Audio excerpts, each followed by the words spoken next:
തദ്ദേശ തിരഞ്ഞെടുപ്പിൽ യുഡിഎഫ് മുന്നേറ്റമുണ്ടാക്കിയിട്ടും തങ്ങളുടെ അടിത്തറയ്ക്ക് കോട്ടം വന്നിട്ടില്ലെന്നാണ് മുൻകാല വോട്ട് കണക്ക് വെച്ചുള്ള എൽഡിഎഫിന്റെ അവകാശവാദം.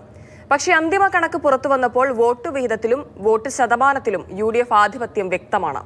എൽഡിഎഫിനും ബിജെപിക്കും 2020 തദ്ദേശ തെരഞ്ഞെടുപ്പിനേക്കാൾ വോട്ട് ശതമാനത്തിൽ വലിയ ഇടിവാണ് ഉണ്ടായിരിക്കുന്നത്. അതേസമയം ബിജെപി ഭരണം നേടിയ തിരുവനന്തപുരം നഗരസഭയിലും യുഡിഎഫ് ഭരണം നേടിയ കൊല്ലം നഗരസഭയിലും വോട്ട് കൂടുതൽ കിട്ടിയത് എൽഡിഎഫിനാണ്. സംസ്ഥാന തിരഞ്ഞെടുപ്പ് കമ്മീഷൻ കണക്ക് കൂട്ടലുകൾക്ക് ശേഷം പുറത്തുവിട്ട അന്തിമ വോട്ട് കണക്ക് പ്രകാരം യുഡിഎഫിന് 38.81% വോട്ട് നേടാനായി. കഴിഞ്ഞ തിരഞ്ഞെടുപ്പിൽ 37% വോട്ട് വിഹിതം. 30 വർഷത്തെ തിരഞ്ഞെടുപ്പുകൾ പരിശോധിച്ചാൽ യുഡിഎഫിന് ഒരു മേൽക്കൈ കിട്ടുക എന്ന് പറയുന്നത് അത്ര എളുപ്പമുള്ളൊരു കാര്യമല്ല. സാധാരണ നല്ല മേൽക്കൈ ഉണ്ടായിരിക്കുകയാണ്. അപ്പോൾ ഇതൊരു 45 മുതൽ 47% വരെയുള്ള വോട്ടിങ്ങിലേക്ക് നിയമസഭാ തിരഞ്ഞെടുപ്പിൽ കൊണ്ടുപോകും. അതാണ് ഞങ്ങളുടെ ടാർഗറ്റ്. 47ആണ്. എൽഡിഎഫിന് നേടാനായത് 33.45% മാത്രമാണ്. 2020 40% നേടി ഒന്നാം സ്ഥാനത്തായിരുന്നു എൽഡിഎഫ്. ബിജെപി തിരുവനന്തപുരം നഗരസഭയിൽ ഒന്നാമതെത്തിയെങ്കിലും എൻഡിഎക്ക് സംസ്ഥാനത്ത് ആകെ ലഭിച്ചത് 14.71% വോട്ട് മാത്രമാണ്. 2020 ഇത് 17.2 ആയിരുന്നു. 2020 ലോക്സഭാ തിരഞ്ഞെടുപ്പിൽ 20% വോട്ട് നേടിയിരുന്നു. കേന്ദ്ര നേതൃത്വം ലക്ഷ്യമിട്ടത് 25% പക്ഷേ 9% കുറവാണ് എൻഡിഎ സംസ്ഥാനത്ത് നേടിയത്.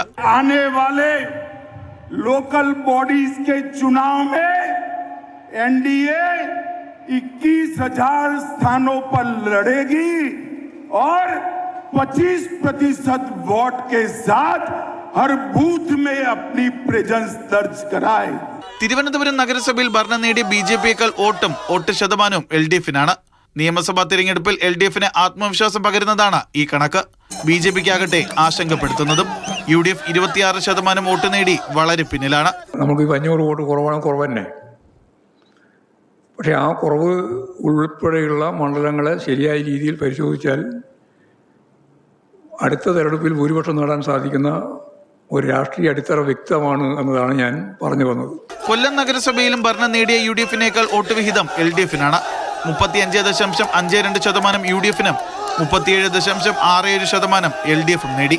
സംസ്ഥാനത്ത് യുഡിഎഫിന് ആകെ ലഭിച്ചത് 11,103 വാർഡുകളാണ്. എൽഡിഎഫിന് കിട്ടിയത് 8,889 വാർഡുകളും. ബിജെപിക്ക് 1,920 വാർഡുകളും ലഭിച്ചു. മറ്റുള്ളവർക്ക് എല്ലാം കൂടി ലഭിച്ചത് 1,661 വാർഡുകളാണ്. 3 മാസങ്ങൾക്കപ്പുറമുള്ള നിയമസഭാ തിരഞ്ഞെടുപ്പിൽ തദ്ദേശ തിരഞ്ഞെടുപ്പിലെ വിജയം യുഡിഎഫിന് ആത്മവിശ്വാസം പകരും.